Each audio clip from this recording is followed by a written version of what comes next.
Okay, so my good friend with me came up with the idea that I should probably do a video talking about how to unhitch one of these. And hitching one of these up is kind of the opposite of it. But, you know, since we have the new trailer here behind the F450, beautiful trailer. I've made a lot of content on it. Definitely go check it out if you want to know the details on this absolutely incredible trailer from Texas Pride.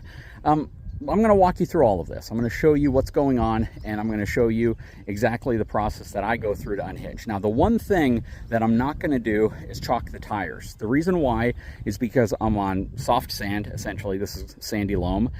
It's not going to move once we put the landing gear down, but this is a step that you probably want to do if you have an RV, and mainly because you're going to be on a hard surface, possibly a slope, but this trailer with the front landing gear down is not going to go anywhere. So I'm not going to chalk the tires, but I will go through the rest of the steps. Hang tight, I'll be right back.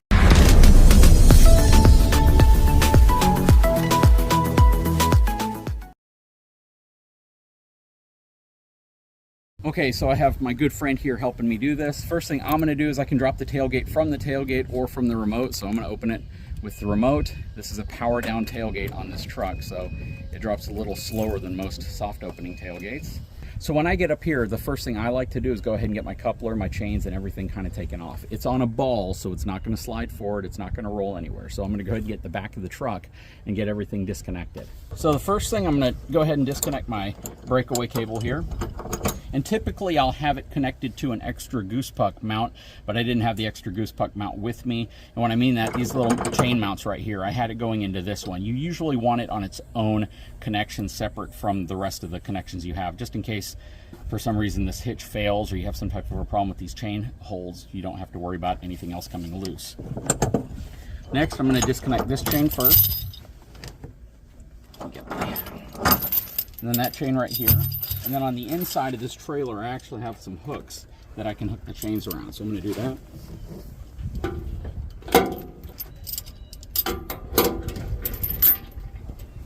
I'll take my breakaway and I'll just loop it through here. I'm going to put a magnetic clip on here in the future so I can just magnetically attach it, but I'll just put it up here for now just so it clears the bed of the truck when I back up. And then with my gooseneck connection, again, this is a Gen Y Spartan and it has their snap latch down here. So instead of the traditional handle you'll pull and kind of shift up, or some of the other ones like the Demco, which you flip the thing out, this one you actually just rotate it back like that. Once it lifts up, it's actually going to go into a position that allows it to auto latch when you come back down on top of it. So that is really, really cool. But we are done back here except for the power, which is on the inside of the truck right here. Just need to disconnect that, and I'm going to curl it up and I'm going to stuff it between the front upper section of the gooseneck.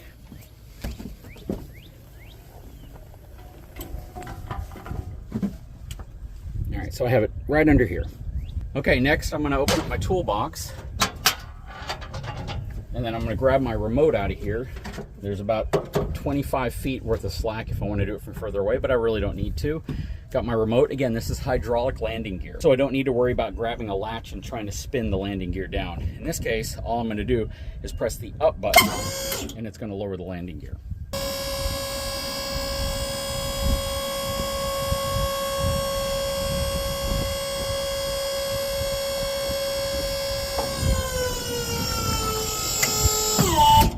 Well, what's interesting is that we're on slightly on level ground, and because of the hydraulic jacks, they extend to their furthest point, and the coupler lifts up about an inch above the ball. The problem is out here on sand, because you might be able to tell the back of the truck's a little higher than the trailer. Yeah, when they're fully extended, it doesn't completely clear the top of the ball. So I have these cool little pads you guys have seen on my channel quite a few times. We're simply going to drop these under the landing gear, so we have the ability to lift up the front coupler high enough. Plus, this is also going to spread the weight out because this is a very heavy trailer, and it's going to keep those from sinking into the ground.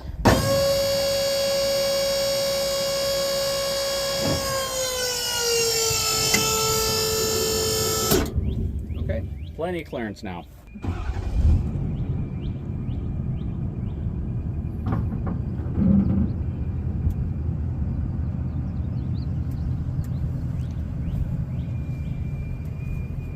And now, as you can probably see, the front is pretty dang nose high. That's one of the characteristics of a gooseneck whenever you hitch it up, because again, you're gonna have to raise it up probably 5 to 6 inches to get it off of the ball.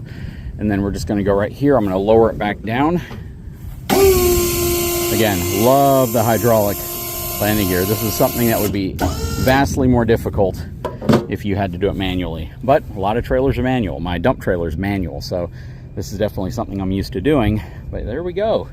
We are completely unhitched, uncoupled. Truck is pulled away. Everything is set up. Now the next step I'm going to do is I have a solar panel sitting right over there that will set on here, and it will keep the battery maintained. So whenever we're not using the trailer, the battery doesn't die out here. I will probably in another video install a kill switch on the battery, and that's my last step. I literally disconnect the battery connection so I don't have to worry about the battery getting any type of a parasitic draw, because there are some things on here that could certainly draw from it. So we got the solar panel in hand. This one actually has a solar charge controller built into it, which is really nice. I have the little mounting bracket that I made for it, and I have the little clamps right here that allow me to clamp it in place. One thing that I also do is, and I'll do this in another video, or even off camera, I bug spray the compartments. What I don't want is brown recluses or black widows or red widows or any of those things getting into my toolbox, which has happened before. I've shown another video where I had a bunch of black widow nests inside of one of the toolboxes, and that was absolutely a nightmare, so I want to avoid that.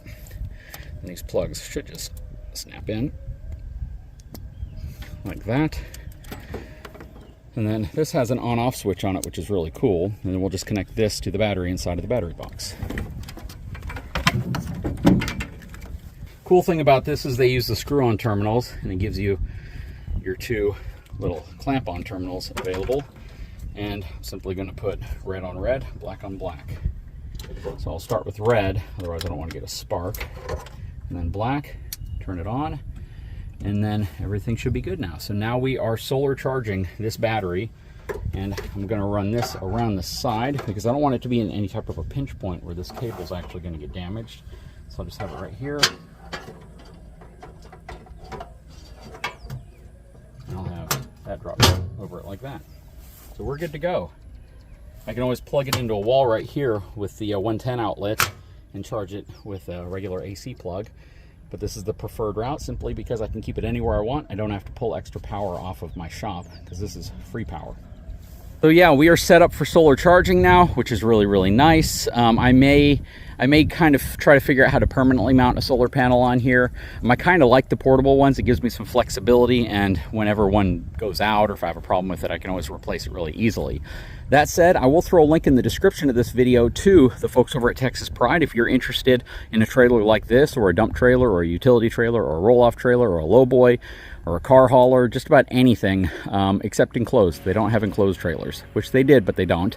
But yeah, I'll throw a link in the description if you're interested in a trailer, and I will also put one for this Gen Y coupler right here, because these things are super awesome, and they can really help avoid some of the shock that would transfer from the trailer to the truck or the truck to the trailer. But very cool setup. I am going to order a tire cover up there just so my spare tire gets a little bit of a reprieve from the sun and the UV, but that should probably come in a few days. That said, sure hope you enjoyed the video. If you haven't had a chance, please take a moment, subscribe to the channel, give me a thumbs up, and we'll talk to you again very soon.